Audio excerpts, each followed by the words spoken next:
Mr. Fola Agoda, an investment banker, project manager, portfolio and asset specialist, graduated from one of Nigeria's premier universities, University of Ibadan, as an economist.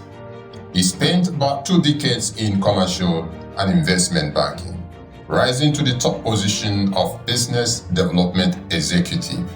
He was also a member of the strategic bank committees on restructuring, credit administration, credit approval, capitalization, and others.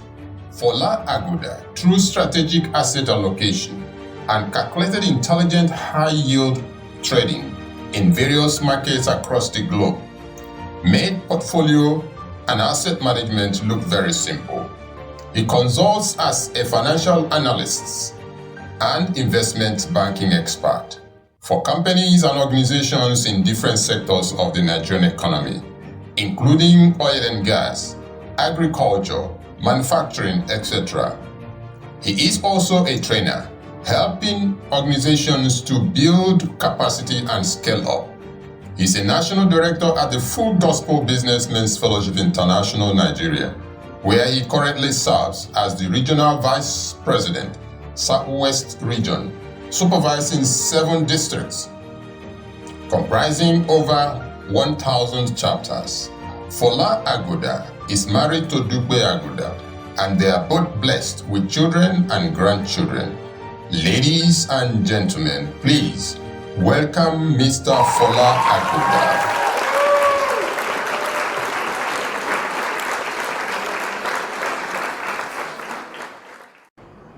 Good morning, ladies and gentlemen, those who are here and those who are in the diaspora. It's a great pleasure for me to be back here. As far as I can remember, I think this has been coming on for close to 3 decades now. Wow. And I want to salute the holding on power that is available in the house. One generation to another has made the business seminar very, very successful from year to year. So I expect therefore that this year will add value to you. I want to acknowledge my forerunner, district coordinator, forerunner in everything, taller, and he managed to wear a black suit like me today. And then he came to my corner of the country to pick a wife. So I acknowledge you, sir. I acknowledge the chairman of this annual business seminar. He's been my friend for close to 30 years now. And again, his wife is from my side of town. What that means is that if you need a good wife, you might need to consult me. All right, so this morning, and I also acknowledge other members of the team, I'm very delighted to be back here. This morning, in a brief introduction, we're going to be addressing, running an overview, or putting our hearts, stimulating our hearts about our expectation for this seminar, this webinar. Common steps towards building sustainable wealth. We are aware, everyone who is in the house or who is listening somehow is aware that the entire world is just migrating from a time of hardship, a time of economic dislocation that had bedeviled the world in terms of the COVID-19, a pandemic that shook everybody. Because of this, there are disruptions in all industries across the world. Some closed down when you can't even approach your place of work or place of manufacturing. Is the best thing, the easiest thing to do is to close down. Unemployment escalated. So many people were thrown out of jobs. There were job losses. And so today, people are just climbing back, some through underemployment or no job at all. Now, what this means is that an environment, an atmosphere has been created for us to be able to think ourselves out of the pandemic. That's why I'm very grateful for the theme of this meeting. Now, wealth, as all of us will know, will define it, is an accumulation of those things that are called financial assets. Accumulation, expansion, increasing them of things that are generally called financial assets over a long period of time. We look at the tenor, we look at the process. Financial assets, that means assets that generate income. So peradventure, you have a new car that you are using to take to, you're driving to the office. Or you just bought a luxurious car. I want to announce to you that except that car is being used in constant production of wealth, maybe distribution of what you do, if you are just riding it and driving it around town, it is losing value as an asset. So it's no more a financial asset to you. In fact, by the day you drive your new car out of the garage, drive it 1 kilometer and take it back, you are sure that you won't get it at the same price anymore. The price has depreciated. A financial asset produces income on a constant basis and over a long period of time. Now, it must be noted that financial wealth creation or wealth itself is a function of so many things. It's a function of savings. It's a function of investment. It's a function of income, as well as a function of expenditure. But in all cases, not in all cases is wealth increase. Not in all cases does it have a positive correlation with these items that we have noticed.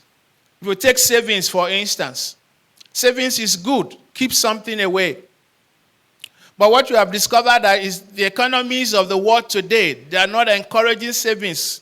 The reason is because they want you to spend what you have. Because we are reflating the economy all over the world. That's why your interest rate that the bank is giving to you is like 1.5 or 1.3 per annum. So that means that if you put a million naira in the bank in 1 year, the interest you'll get is like 15,000 naira. And on the other end, the inflation rate is today in Nigeria is 18.62. What it means is that your money in the bank in 1 year, it will depreciate by 18.6%. So if they give you 1.5 and then you lose 18.6, what effectively you are getting is about 17%.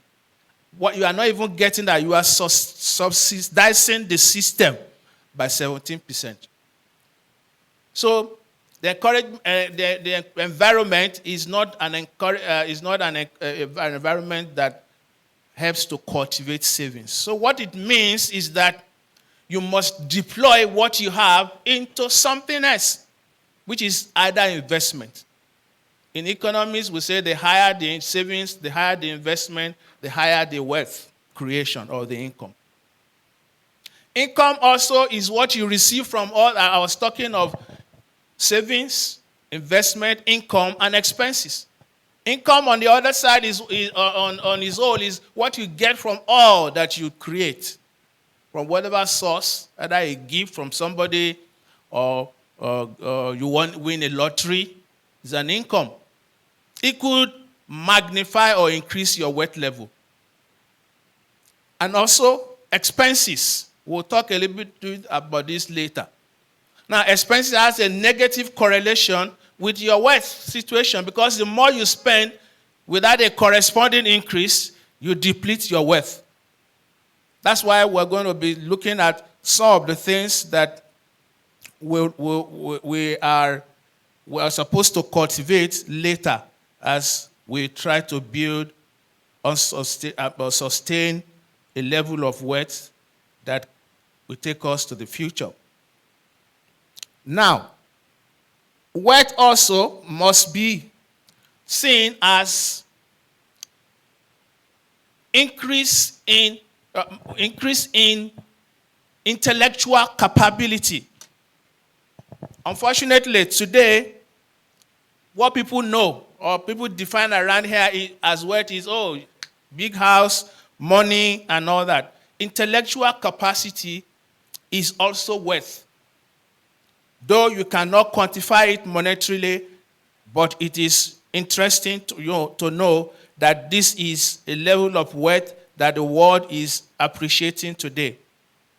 I just returned from a trip to a part of the nation where we were consulting for an oil palm industry, and they have, with all wisdom, outsourced their farms. Because people that are employed in the farms are over 200-300. If you put them on your payroll, what that means is that you have to organize pension for them. You have to develop how they will be promoted and things like that. But this company cleverly outsourced this function. So they are not interested in who you employ. Just give us the produce. What a way to go. And that's an intellectual addition. Today, the company is calling back those who have worked with them, those who have experience and have gone. They are calling them back to come and use their experience to get the work done. So, then there are three pillars by which wealth is built. One is the pillar of frugality and investment in stocks or other financial assets, stocks, bonds, and all those derivatives, which we'll not have time to talk about in this class. And then owning a real asset. I was sitting with one of the past governors in one of the nations where we went on the platform of the full gospel. And he says to me, young man, have 2 houses. Live in one and live on one. Live in one and live on. So let one be where you live. Let the other one be an asset, income generating one for you. And also, I was talking about the pillars. I said, living frugally and then investing in stocks, then having a real estate, and 2 and 3, creating a business. If you look at the businesses that you see around today, a Dangote, at a point, Dangote was selling salt and pepper and all that. He has consolidated today. People talk about Dangote today, you don't talk about all those pepper and things anymore. You talk about a refinery. You talk about cement. That's consolidation. And that's what the track record of wealth should be.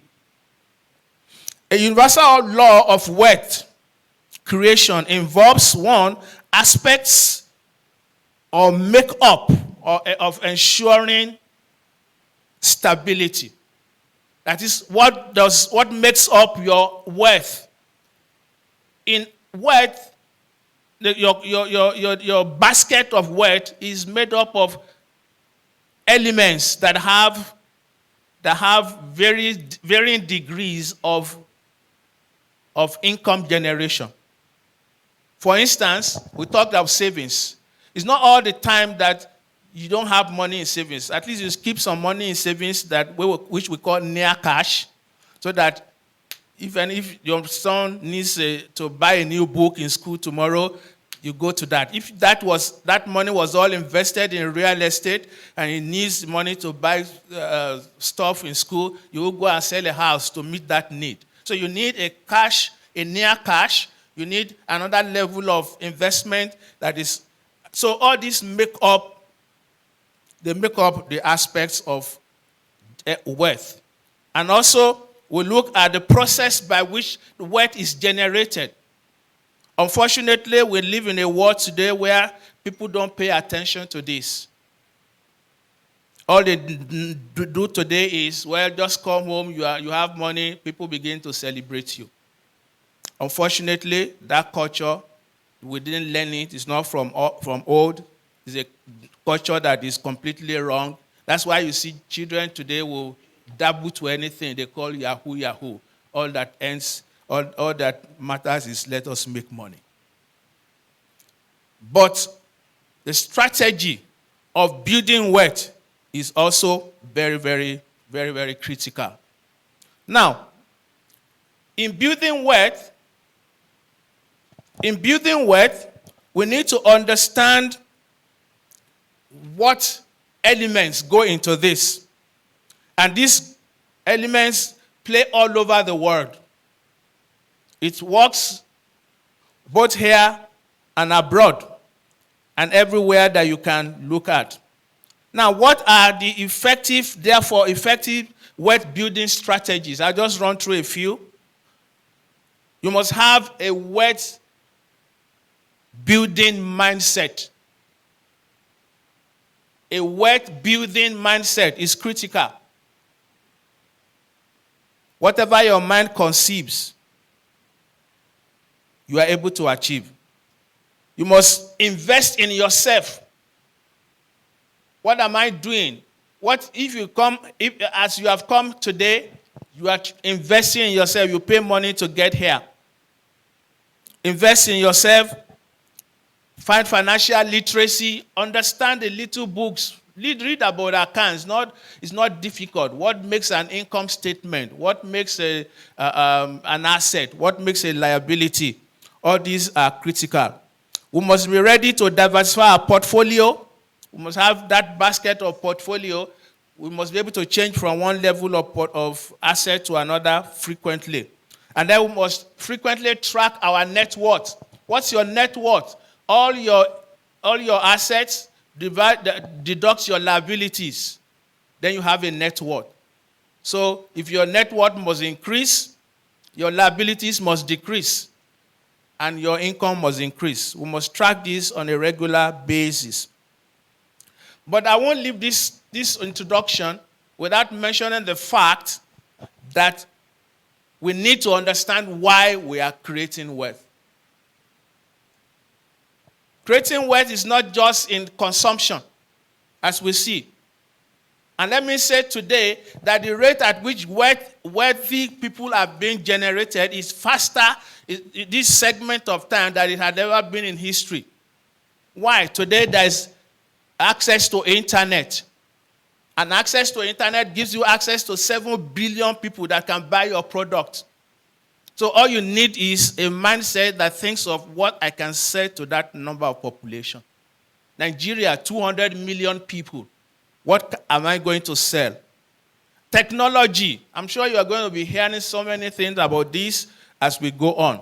And as a population is increasing, the ability to generate more wealthy people is also increasing. But I'll ask this question. Wealth for what? Wealth is only meaningful when it has social and spiritual impact. The district coordinator, when he was talking, he said, adding value. Wealth must add value at individual level, at community level, and at the level of the nations. This is when wealth can be meaningful. During the COVID experience, I had someone who I know, someone very close to us here, whose family was feeding a community. All he does is just buy them some loaves of bread and they distribute. That is something, I don't know how much that cost them, but that is something that had touched lives. Today, the government is bigger, is playing a bigger role in every economy. They spend bigger. But the private sector, which we belong to, is supposed to generate more finances to do that. We can build roads. We can build solar system. We don't need to wait. Government, in fact, is overborrowed today. So over-borrowed that generations to come will still be paying, and those borrowings are in dollars. And you know what the value of the dollar is today. Now, and then the nations of the world. So we must look at foundations that eradicate sickness. Look at Bill Gates. Total wealth today about 127 billion. See how he has touched the entire world to remove measles, meningitis, and all that. And I was reading about the latest man, Elon Musk. In the war of Russia against Ukraine, this man's the satellite thing that he's trying to bring to Nigeria, supplied about 15,000 of that free to Ukraine. They're able to monitor and to talk to themselves otherwise, and they're able to locate themselves. The entire thing that Russia was doing was to blacking them out so information cannot get them. But this man has impacted. Is that impact? That's what we must look at. We must look at how we can generate employment. Why can't we private sector build a railroad from east to Lagos, or from where to where? So that can ease production. Amazon, the guy who is just box, today has made that platform available for everybody to be able to interact. That's the wealth. And so I'm asking the question, are you going to be the next person? Create that mindset, and as we go through the hug of this webinar, let us understand that God is building us up. We're going to need you. I was just debating with myself while I was preparing this. A couple of us have been to South Sudan. I said, what happens if I have $2 million today and I go to South Sudan? I said, we want to invest $2 million. The head of state will come and welcome me at the airport. Let's think about it. We must affect our generation. That's what wealth creation and sustenance is all about. Thank you very much.